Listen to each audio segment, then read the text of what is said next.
유튜브 채널 가장 많이 본 뉴스 구독, 좋아요, 알림 설정, 댓글은 저에게 큰 힘이 됩니다. 국산, 미국산 해병대 상륙 공격 헬기. 항공전력 자체 보유는 우리 해병대의 오랜 꿈이었습니다. 적이 눈으로 볼 수 없고 레이더 전파도 닿지 않는 저 멀리 수평선 너머에 있다가 일거의 해상과 공중을 통해 적이 해안으로 몰아쳐 들어가는 초수평선 상륙작전을 펴기 위한 필수 전력이기 때문입니다. 그래서 한국항공우주산업이 개발한 국산 헬기 수리온을 해상에서 해병대 병력을 이동시키는 용도의 마린온으로 개조해 상륙기동 헬기로 도입했습니다. 그리고 전장에서 이 마린온을 엄호하고 해안의 적전력을 공격할 헬기로 상륙공격 헬기 사업도 추진하고 있습니다. 후보 기종으로 거론되는 건 미국의 거대 방산 기업 보잉사의 AH-64E 아파치 가디언과 미국 벨사의 AH-1Z 바이퍼, 그리고 한국항공우주산업과 개발하려 하는 마린온의 무장형이 있습니다. 고려해야 할 사항이 많습니다. 성능과 실전 경험을 비롯해 수요군인 해병대가 가장 원하는 헬기가 채택돼야 한다는 주장이 있는 반면, 군이 요구하는 성능만 충족한다면 국내 방위 산업 육성과 산업 파급 효과를 더 중요하게 봐야 한다는 논리가 팽팽하게 맞섭니다. 구독과 좋아요, 알람 설정은 좋은 영상을 만드는데 많은 힘이 됩니다. 유튜브 채널 가장 많이 본 뉴스. 슈퍼코브라 조종사, 한국 전쟁용사 아들도 나선 미국 무기 홍보. 후보 기종으로 거론되는 바이퍼의 제조사 벨이 어제 간담회를 열었습니다. 코로나19 상황이어서 미국의 벨 본사 사람들은 온라인으로 발표와 질의응답을 진행했습니다. 바이퍼의 어머니, 기종의 EH-1W 슈퍼코브라를 조종하는 등 2000시간의 벨 헬리콥터 조종 기록을 가진 전직 미 해병대 조종사가 바이퍼의 성능과 장점을 발표했습니다. 이라크전의 헬기 조종사로 참전했던 태어 미 해병대 중장도 나섰습니다. 37년간 헬기를 몰며 미 해병대 항공부사령관까지 올랐던 그는 한국 전쟁에 참전했다는 아버지 이야기를 꺼냈습니다. 사막의 폭풍 작전에서 조종사로 복무했을 때 공격 헬기의 유용성을 절감했다며 바이퍼가 한국 공군이 보유하고 있는 F-35와도 긴밀한 합동 작전이 가능하다고 설명했습니다. 벨은 국내 홍보 담당자가 없습니다. 이번 행사를 위해 미국 본사가 직접 나서 과거 한국 공군이 F-16을 도입할 때 홍보를 맡았던 국내 대행사와 계약을 맺을 정도로 열의를 보였습니다. 상륙공격 헬기는 모두 24대가 도입될 예정입니다. 계약 조건을 향후 지켜봐야겠지만 대당 가격이 300억 선은 훌쩍 넘어설 것으로 예상됩니다. 향후 전력 증강으로 후속 사업이 이어질 가능성도 있습니다. 선정만 되면 유지 비용을 빼고도 납품만도 수천억 원인 사업입니다. 큰 쟁의선은 겁니다. 국내 언론 접촉 나선 유럽 방산 업체들 속내는 앞서 2일에는 영국 방산 기업 롤스로이스가 기자 간담회를 열었습니다. 자동차로 더 친숙한 롤스로이스지만 자동차 부분은 BMW에 인수됐고 현재는 민간 군용 항공기 엔진과 군함, 선박의 동력 계통이 주력인 거대 방산 기업입니다. 수직 이착륙이 가능한 스텔스 DF-35BA 엔진의 롤스로이스 제품입니다. 서방에서 군함 동력원, 특히 엔진 쪽은 미국의 제너럴 일렉트릭과 롤스로이스가 양분하고 있습니다. 그동안 한국 해군 엔진은 제너럴 일렉트릭이 독점하다시피 해왔습니다. 그런데 지금 건조가 진행되고 있는 4기 호위함 FFX 2차 사업 대구급 호위함의 롤스로이스가 동력원으로 채택됐습니다. 이날 롤스로이스는 향후 3차 사업에도 롤스로이스 동력원을 공급하기 위해 현대중공업과 계약을 체결했다고 밝혔습니다. 발표는 롤스로이스 이종현 한국 지사장이 맡았습니다. 33년 동안 해군에서 복무한 뒤 대령으로 예편한 이 지사장은 롤스로이스의 MP30 가스터빈이 경쟁사의 엔진과 부피는 같으면서도 출력은 2배 이상 낼 수 있다고 설명했습니다.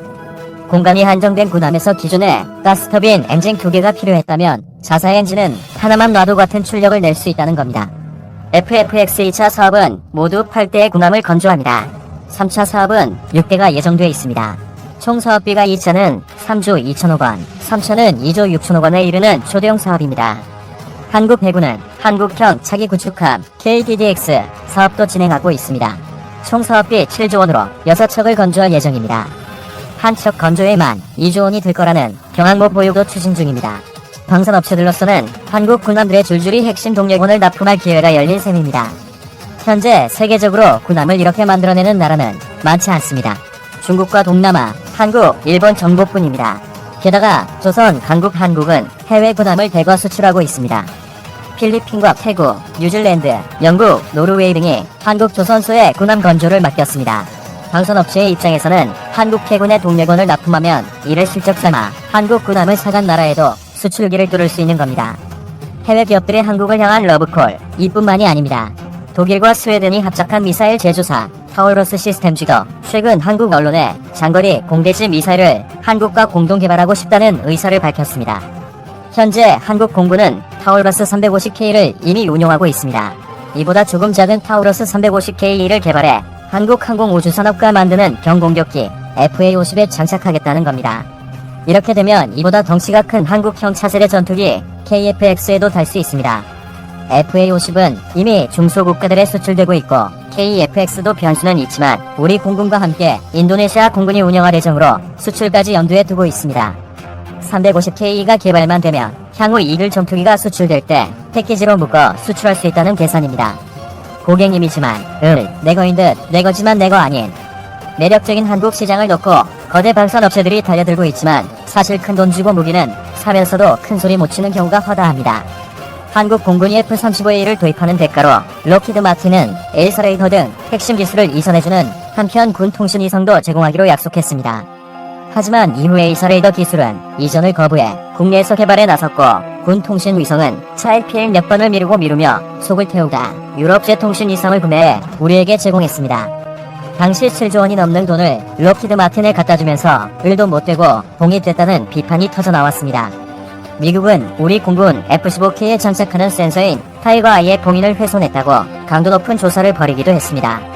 핵심 기술 유출을 막기 위해 임의로 뜯지 못하게 한 건데 우리 처지에서는 내 돈 주고 수입한 건데 열어보지도 못하는 겁니다. 국산 경공격기 FA-50은 아르헨티나 수출이 추진되고 있습니다.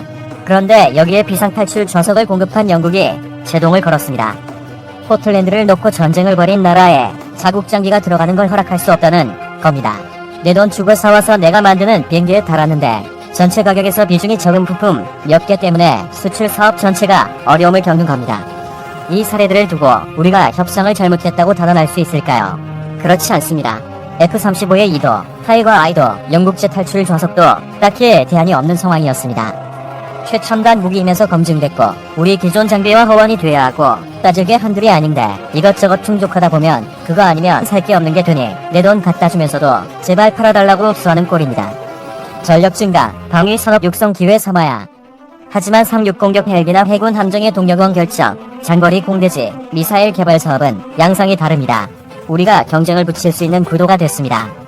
공격 헬기는 국내 개발과 보잉을 놓고 저울질 할 수 있고 해군 함정 사업은 롤스로이스와 제너럴 일렉트릭이 경쟁하고 있습니다.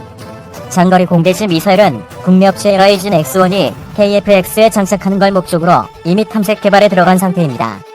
타우러스 시스템즈도 이런 상황을 의식한 듯 개발 단계부터 내부 부품까지 한국 업체와 함께하고 싶다고 밝혔습니다. 이에 대해 광운대학교 방위사업연구소 심성열 소장은 지금 진행되고 있는 무기 도입 사업들은 F-35A를 도입할 때 미국으로부터 독점적으로 구매하는 수의 계약을 체결할 수밖에 없었던 과거와는 분명히 다르다고 말합니다. 우리 방산업체 육성에 무게를 둘 수도 있고 성능을 비롯해 일감, 핵심 기술 확보 등 산업 파급 효과까지 우리가 원하는 걸 꼼꼼히 따져볼 수 있는 이른바 구매력을 발휘할 수 있는 흔치 않은 기회라는 겁니다. 무기는 대부분 절충 교육을 합니다. 내가 사주는 액수의 일정 비율만큼 혜택을 요구할 수 있습니다. 기술 이전을 받거나 우리 부품을 납품받을 것을 요구할 수도 있습니다. 기술을 받아도 소화할 능력이 없거나 납품할 부품 생산 기반도 없는 나라들은 무기 구매 대가로 자국 농축산물을 사달라고 요구하기도 합니다. 심지어 태국은 스웨덴으로부터 전투기를 도입하며 일부를 닭고기로 지급하기도 했습니다. 제일 좋은 건 핵심 기술을 확보하는 것이겠지만 심 소장은 우리 방산업체들의 기술 수준이 이미 상당 수준에 올라왔기 때문에 협상에서 해외 방산업체들이 쉽사리 기술 이전을 해줄 가능성은 적다고 내다봤습니다. 하지만 일부 부품의 국내 공동 생산이나 국내 공동 연구 개발 등 방산 육성을 위한 유리한 조건을 제시하도록 경쟁 구도는 최대한 활용해야 한다고 조언했습니다.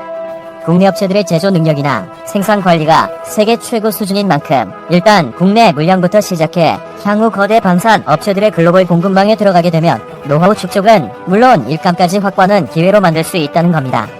이 동영상의 이미지와 사운드는 유튜브 채널 가장 많이 본 뉴스가 소유하고 있다.